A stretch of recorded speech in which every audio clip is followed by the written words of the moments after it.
Hi friends, అందరూ ఎలా ఉన్నారు? బాగున్నారా ఫ్రెండ్స్? చాలా రోజుల తర్వాత లాంగ్ వీడియో అయితే పోస్ట్ చేస్తున్నాను. సో మా చిన్న చెల్లి చేసిన చికెన్ బిర్యానీ ఎప్పుడు నేను చేసిన విధంగా కాకుండా చిన్న చెల్లి చేసింది.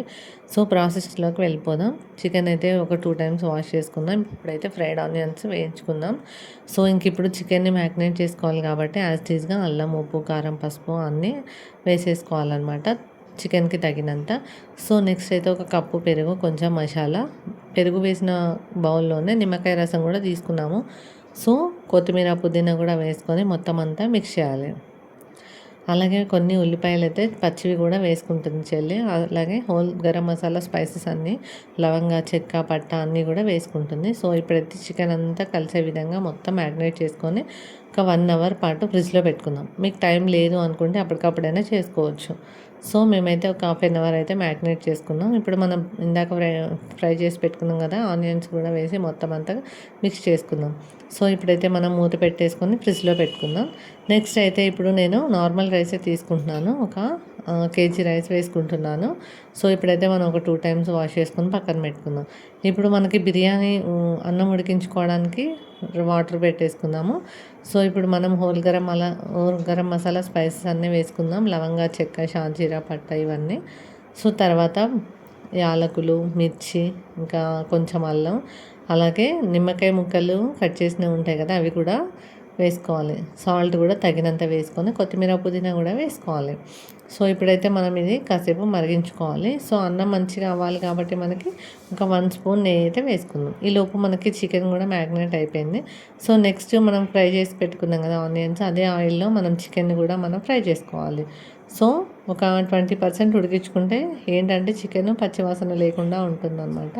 చెల్లిది నాది సేమ్ ఆల్మోస్ట్ ఒకటే, కానీ కొంచెం చెల్లిది డిఫరెంట్ ఉంటుంది. మీరు ఒకసారి ట్రై చేయండి ఈ స్టైల్లో. సో ఇప్పుడు మనం చికెన్ మ్యారినేట్ చేసిన గిన్నె ఉంది కదా, అందులో మనము రైస్ ఉడికించుకునే వాటర్ కూడా ఇవన్నీ అందులో వేసుకుంటే కొంచెం టేస్ట్ బాగుంటుందన్నమాట. మీరు ఈ ఐడియా ఒకసారి ట్రై చేయండి. ఇంకా తర్వాత మనకి నిమ్మకాయ ముక్కలు రైస్లో కాసేపు మరిగినాయి కదా, ఇప్పుడు ఇవి తీసేసుకుందాం. ఎక్కువసేపు ఉంచుకుంటే చేదు అనేది వస్తుందన్నమాట. సో మనకి ఇప్పుడైతే చికెన్ అయితే ఆల్మోస్ట్ ఒక 20% అయితే ఉడికిపోయింది.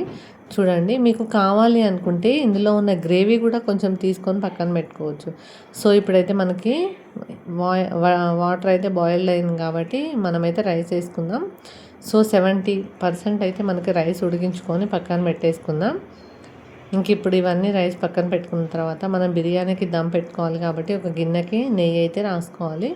సో ఇప్పుడు మనం కొంచెం అన్నం వేసుకొని మొత్తం అంతా స్ప్రెడ్ చేసుకోవాలి. ఇంకా ఆ తర్వాత దమ్ పెట్టుకోవడం అనమాట. లేయర్లుగా రైసు, కర్రీ వేసుకోవాలి మొత్తం అంతా.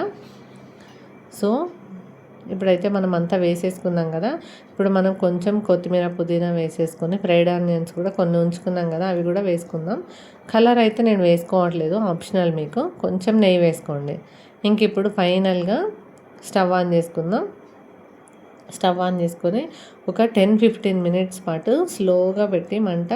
ఇప్పుడు మనం దానిపైన ఏదైనా బరువు పెట్టుకొని ఒక 10-15 మినిట్స్ తర్వాత మూత ఓపెన్ చేసి చూస్తే చాలా అంటే చాలా పర్ఫెక్ట్గా కుక్ అయింది. నేను చేసిన దానికన్నా కూడా చెల్లి చాలా అంటే చాలా బాగా చేసిందనమాట. అసలు చూడండి, రైస్ కూడా ఎంత పర్ఫెక్ట్గా అయిందో అసలు. చాలా అంటే చాలా బాగుంది. మీరు కూడా ఒకసారి తప్పకుండా ట్రై చేయండి. చూడండి, ఇప్పుడు మీకు బౌల్లో వేసి చూపిస్తున్నాను. రైస్ చూడండి ఎంత పొడి పొడిగా అయిందో అసలు. ముక్క కూడా చాలా సాఫ్ట్గా కుక్ అయింది. మీరు కూడా ఈ విధంగా ఒకసారి ట్రై చేయండి. ఈరోజు సండే స్పెషల్ అయితే మా ఇంట్లో ఫ్రెండ్షిప్ డే కదా, సో అందుకని మేమైతే బిర్యానీ చేసుకున్నాం. వీడియో నచ్చితే లైక్ చేయండి, షేర్ చేయండి, కామెంట్ చేయండి. అందరికీ హ్యాపీ ఫ్రెండ్స్.